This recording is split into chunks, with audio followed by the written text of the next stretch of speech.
እንዲህ አጋጥሟቸው ያቅም ከአንድ ሰው ጋር አውርታችሁ ከጨረሳችሁ በኋላ ከዛን ወደ መኪናችሁ ወይም ወደምትሄዱበት መንገድ ይሄዳችሁ ምን ሆኜ ነው ይሄ ሁሉ የተናገርኩት?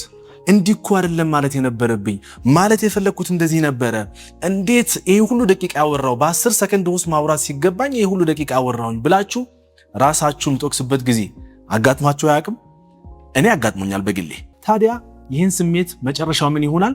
ልክ ከራሳችሁ ጋር ስታወሩ እኔ ማውራት አልችልም ወይም ደግሞ በራሴ መተማመን የለኝም ወይም ደግሞ በቂ ቃላት ወይም ቃላቱን አደራጅቼ ማውራት አልችልም የምንተባተብ ሰው ነኝ ብላችሁ ራሳችሁ መውቀስ ትጀምራላችሁ። ዋናው ችግሩ እሱ አይደለም፣ አይምሰላችሁ። ለምን? ንግግር ልምድ ነው፣ በልማድ የሚመጣ ጉዳይ ነው ወይም ሞያ ነው ብላችሁ አስቡት።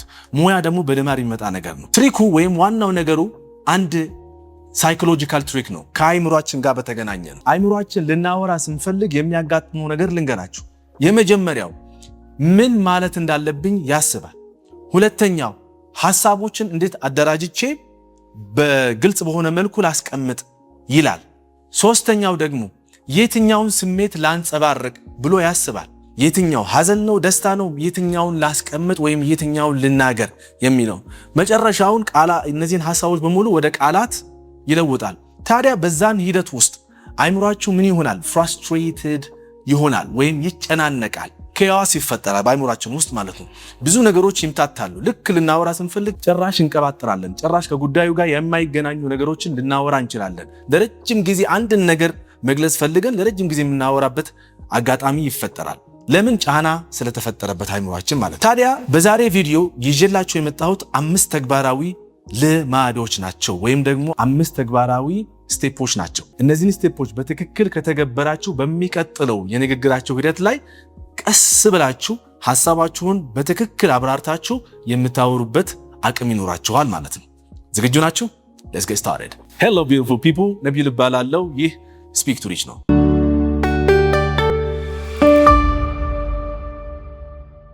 የመጀመሪያው ስቴፕ ማሰብና ማውራት መለየት። ምን ማለት ነው?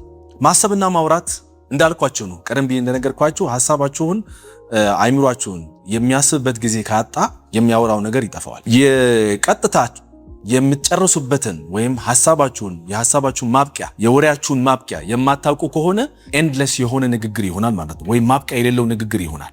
ስለዚህ አንዱ ወሳኙ ነገር ጋፕ ይኑር፣ ሳይለንስ ይኑር ወይም ደግሞ ፓዝ የሚለው ነገር ይኑር።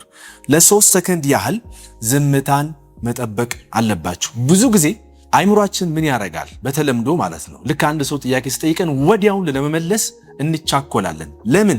ዝምታን ያስጨንቃል። አይምሮን ዝምታን ስለሚያስጨንቅ ወዲያውን ለማውራት ይሯሯጣል፣ ወዲያውኑ መልስ ለመስጠት እንሮጣለን።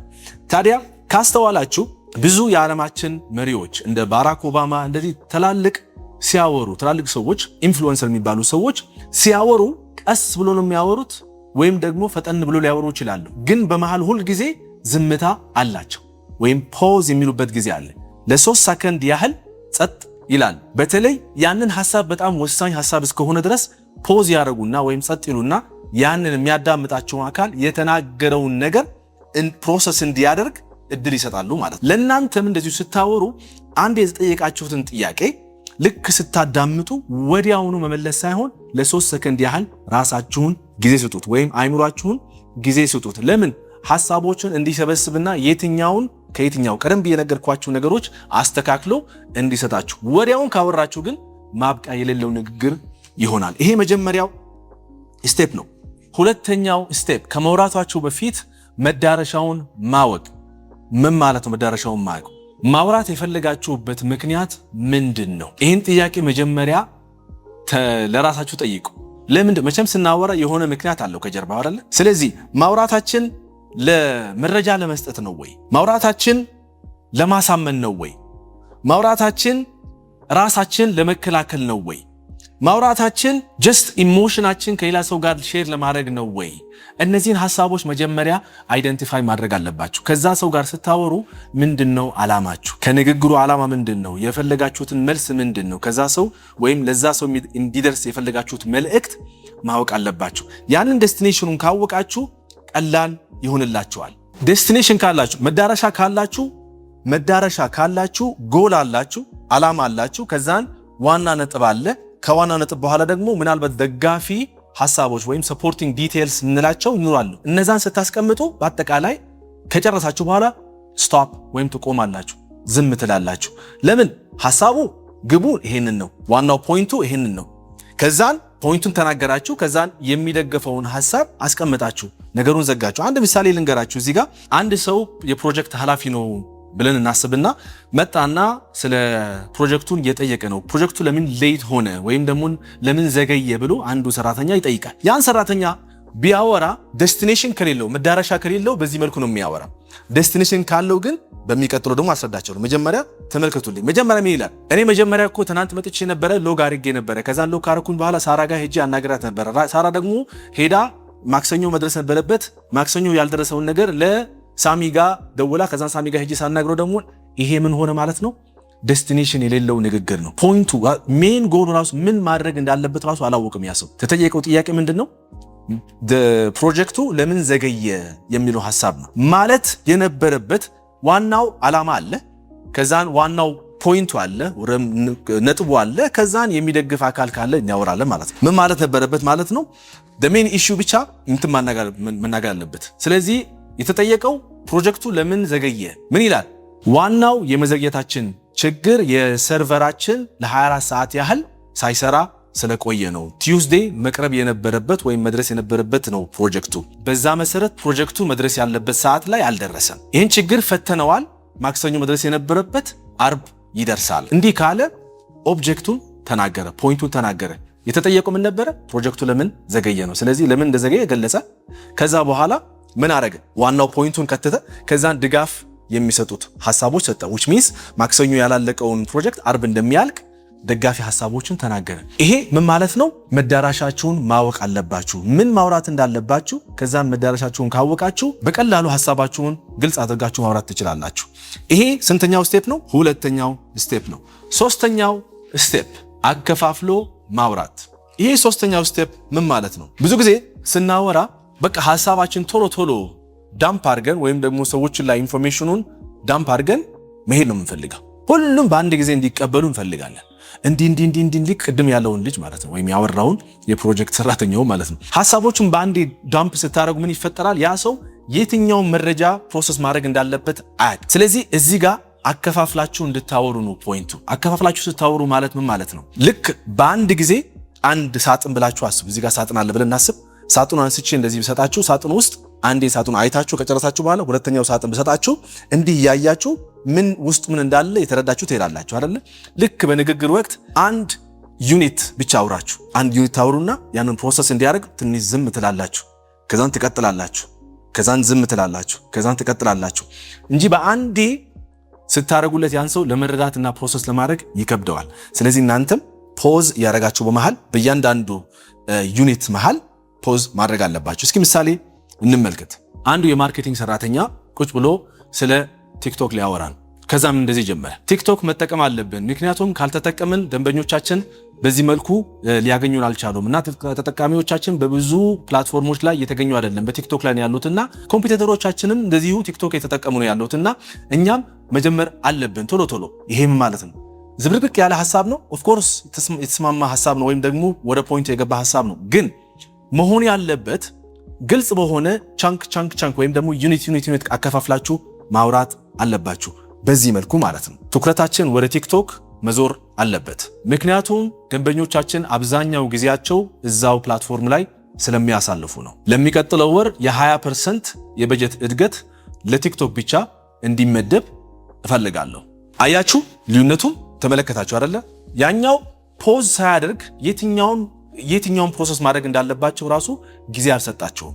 ይሄ ምን ይሆናል ማለት ነው? የትኛውን ሜሴጅ ትኩረት ማድረግ እንዳለባቸው ቦታውን አጡት ማለት፣ ወይም ደግሞ አይከታተሉትም የምን ያወራ እንደሆነ። እንቀጥል። ወደ አራተኛው ስቴፕ ጋር ደርሰናል። እዚህ ጋር ደግሞ የስሜታዊነትን መቀነስ። ስሜታዊነትን ምንድነው መቀነስ? ይሄ ስቴፕ ላይ አብዛኛው ሰው ሲያወራ ስሜቱን ነው የሚያወራው፣ ራሱ ሳይሆን ውስጥ ያለውን ስሜት ነው አንጸባርቆ ወደ ንግግር የሚለወጠው። ስለዚህ ስሜታችሁ ከፍ ባለበት ጊዜ ላይ የምታወሩት ነገር መቀነስ አለባችሁ። ይሄ ህግ ነው። ህጉን ብትከተሉት እርግጠኛ ሆኜ የምናገራችሁ የምታወሩት ነገር ለአድማጩ ግልጽ ይሆናል። እናንተም ትኮራላችሁ ባወራችሁት ነገር ማለት ነው፣ ተረጋግታችሁ ስለምታወሩ ማለት ነው። ግን ስሜታችሁ የሚመራችሁ ከሆነ የምታወሩት ነገር የተዘበራረቀና ወደ ገደለው ሳይገባ ያንንም ሰው በደንብ ምን ማለት እንዳለባችሁ ሳትነግሩት ትሄዳላችሁ። ቀደም ብዬ ልክ ቪዲዮን ስንጀምር ያን ስሜት እንዳይሰማችሁ ኢሞሽናችሁ ወይም ስሜታችሁን መቆጣጠር ይጠበቅባችኋል። ለምሳሌ ስራ ቦታ ላይ አንድ ሰው እናንተን መውቀስ ጀመረ።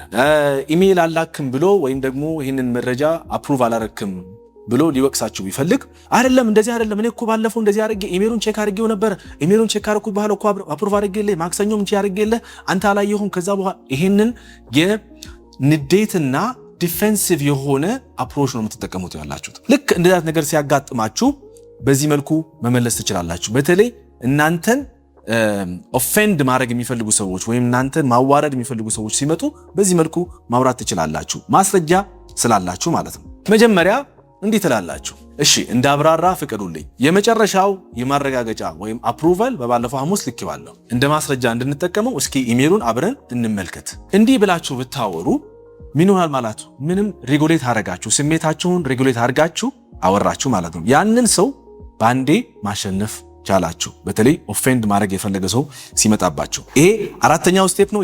የአምስተኛው ስቴፕ ደግሞ ፕራክቲካል ነገር ነው፣ ማድረግ ያለባችሁ ነገር ነው። በደንብ አስተውሉልኝ። ይሄ በደንብ ይጠቅማችኋል ከሌሎቹ አራቱ በሙሉ። ይሄ ደግሞ ወሳኙ፣ ምክንያቱም ወደ ተግባር የምትወስዱት ነገር ስለሆነ ማለት ነው። የ30-10-1 ቴክኒክ ይባላል። 30-10-1 ቴክኒክ ምን ማለት ነው? ቴክኒኩ መሰላችሁ፣ አንድ ሐሳብ አላችሁ ብለን እናስብ። ያንን ሐሳብ በ30 ሰከንድ ውስጥ ለመግለጽ መጀመሪያ ሞክሩ። በ30 ሰከንድ ውስጥ ሐሳባችሁን በደንብ ከገለጻችሁ በኋላ ያንኑ ሐሳብ እስኪ በ10 ሰከንድ ለመግለጽ ሞክሩ። ያንኑ ከጨረሳችሁ በኋላ መጨረሻ ላይ ያንኑ ሐሳብ በአንድ አረፍተ ነገር ለመግለጽ ሞክሩ። ይሄ ምን ማለት ነው? የፕራክቲካል 30-10-1 30 ሰከንድ 10 ሰከንድ አንድ አረፍተ ነገር ማለት ነው። ይሄን ብትተገብሩ ምን ይሆናል መሰላችሁ?